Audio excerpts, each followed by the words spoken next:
Cleveland Cavaliers versus New York Knicks, Eastern Conference Finals Game Preview.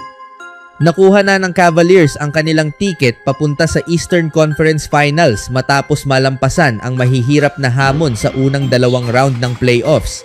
Ngayon, haharapin nila ang New York Knicks sa isang seryeng inaasahang magiging isa sa pinaka-exciting at pinaka-entertaining sa buong postseason. Magsisimula ang serye sa Miyerkules. At maraming basketball fans ang naniniwalang maaaring ito ang tunay na laban na magpapakita kung sino ang karapat-dapat kumatawan sa Eastern Conference sa NBA Finals.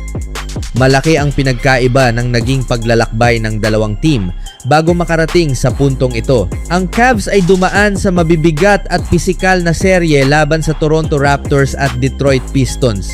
Ang dalawang teams na iyon ay kilala sa kanilang lakas, agresibong depensa, at matinding physicality. Halos bawat laro ay parang gera sa ilalim ng ring, kung saan bawat possession ay pinaghihirapan at bawat puntos ay kailangang pagtrabahuhan. Samantala, hindi gaanong naging stressful ang naging daan ng Knicks patungo sa Conference Finals. Sa unang round, nakaharap nila ang Atlanta Hawks sa isang seryeng umabot ng 6 na laro. Kahit umabot sa Game 6, malinaw pa rin kontrolado ng Knicks ang karamihan sa serye. Tanging ang ilang malalakas na performance lamang ni CJ McCollum ang naging dahilan kung bakit nagtagal ang laban. Pagkatapos noon, mabilis nilang tinapos ang Philadelphia Sixers sa pamamagitan ng isang dominanteng sweep. Kitang-kita sa seryeng iyon na pagod at kulang sa enerhiya ang Sixers habang ang Knicks naman ay sariwa, organisado at kumpiyansang-kumpiyansa sa kanilang laro. Ngayong magkakaharap na ang Cavaliers at Knicks, malinaw na ibang klase ang magiging estilo ng serye. Kung ang mga nakalaban ng Cavs dati ay nakatuon sa lakas at depensa, ang Knicks naman ay gumagamit ng finesse, bilis, spacing at mataas na basketball IQ. Ibig sabihin, hindi lamang ito magiging pisikal na laban, kundi isang serye rin ng adjustments, strategy at execution. Sina Jalen Brunson at Karl Anthony Towns ang puso at kaluluwa ng Knicks. Ang dalawang ito ang pangunahing dahilan kung bakit naging isa sa pinakamahusay na opensa sa playoffs ang New York ngayong taon. Si Brunson ay isa sa pinaka-explosive at pinaka-epektibong scoring guards sa NBA ngayon. Kaya niyang umiscore sa kahit anong paraan, mula sa 3-point line, mid-range o sa ilalim ng basket. Hindi rin siya madaling basahin dahil mahusay siyang gumamit ng footwork at pagbabago ng bilis para malusutan ang depensa. Kahit padoblehin siya o piliting ilayo sa kanyang comfort zones, nakakahanap pa rin siya ng paraan para makakuha ng puntos. Isa siya sa mga player na kahit mahusay mong depensahan ay makakascore pa rin dahil sa kanyang creativity at composure. Samantala, si Towns naman ay isang bangungot para sa kahit anong depensa dahil sa kanyang kakaibang kombinasyon ng laki at shooting ability. Bilang isang center, bihira ang may kakayahang mag-shoot mula sa labas ng kasing husay niya. Naipasok niya ang 36.8% ng kanyang 3-point attempts ngayong season, kaya napipilitan ang mga kalabang big men na lumayo sa ilalim para bantayan siya sa perimeter. Kapag nangyari iyon, mas lumuluwag ang espasyo sa loob para sa drives at cuts ng kanyang mga kakampi. Ngunit hindi lamang shooting ang kayang gawin ni Towns, isa rin siyang mahusay na post scorer at playmaker. Kapag may mas maliit o mas mahinang defender na nakabantay sa kanya, kaya niya itong abusuhin sa ilalim gamit ang kanyang footwork at lakas. At kapag dumating naman ang help defense, mabilis niyang nahahanap ang open shooter sa paligid. Dahil dito, napakahirap depensahan ng Knicks kapag sabay na umiinit sina Brunson at Towns. Hindi rin nagtatapos doon ang lakas ng New York. Mayroon din silang dalawang elite wings sa katauhan ni na OG Anunoby at Mikal Bridges. Pareho silang mahusay mag-shoot mula sa labas at may kakayahang umatake off the dribble. Bukod pa rito, kilala rin sila bilang matitinding defenders na kayang bantayan ng iba't ibang posisyon.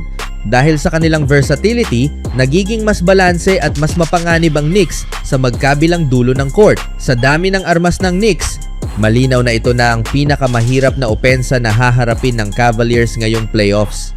Hindi sapat ang simpleng pagdoble kay Brunson o pagharang kay Towns dahil maraming ibang player ang kayang sumalo sa responsibilidad ng pag-score. Gayunpaman, hindi ibig sabihin nito na walang pag-asang manalo ang Cleveland. Sa katunayan, may ilang kahinaan ng Knicks na maaaring samantalahin ng Cavs, lalo na sa depensa. Maganda ang defensive rating ng New York ngayong playoffs pero may kahinaan pa rin sila sa depensa laban sa 3-point shots. Tulad noong regular season, marami pa rin silang pinapayagang outside attempts. Ang kaibahan lang, mas mababa ang shooting percentage ng kanilang mga kalaban sa playoffs. Ipinapakita nito na maaaring nakatulong din ang mahinang tira ng kalaban at hindi lang puro mahusay na depensa ng Knicks. Sa basketball, mahirap sukatin ang tunay na kalidad ng 3-point defense dahil may mga pagkakataong sadyang hinahayaan ng depensa ang ilang shooters na mag-shoot. Ngunit kahit isaalang-alang iyon, tila masyadong mababa pa rin ang shooting percentage ng kanilang mga kalaban para magtagal ng buong playoffs. Posibleng bumalik sa normal ang shooting percentages sa seryeng ito lalo na't mahusay ang perimeter shooting ng Cavaliers. Mahina ang depensa ng Knicks sa ilalim ng basket kahit mahusay sila sa perimeter defense.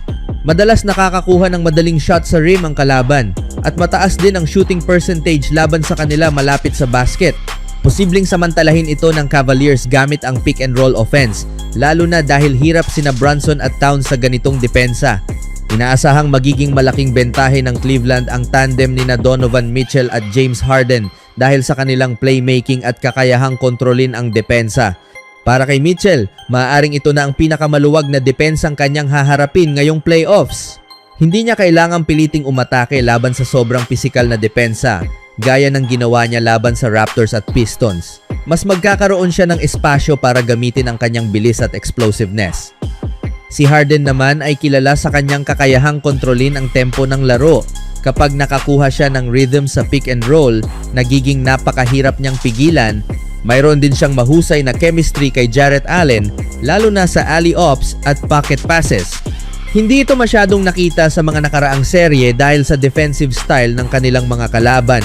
Ngunit malaki ang posibilidad na maging epektibo ito laban sa Knicks. Bukod pa rito, malaking factor din si Evan Mobley. Kitang-kita ngayong postseason ang pag-angat ng kanyang offensive game. Mas agresibo siya ngayon sa pag-atake sa ilalim at mas kumpiyansa sa pagharap sa mismatches.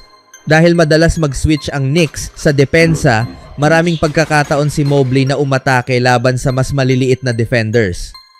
Sa kabuuan, inaasahang magiging mas mabilis, mas mataas ang scoring at mas exciting ang seryeng ito kumpara sa mga naunang laban ng Cavaliers.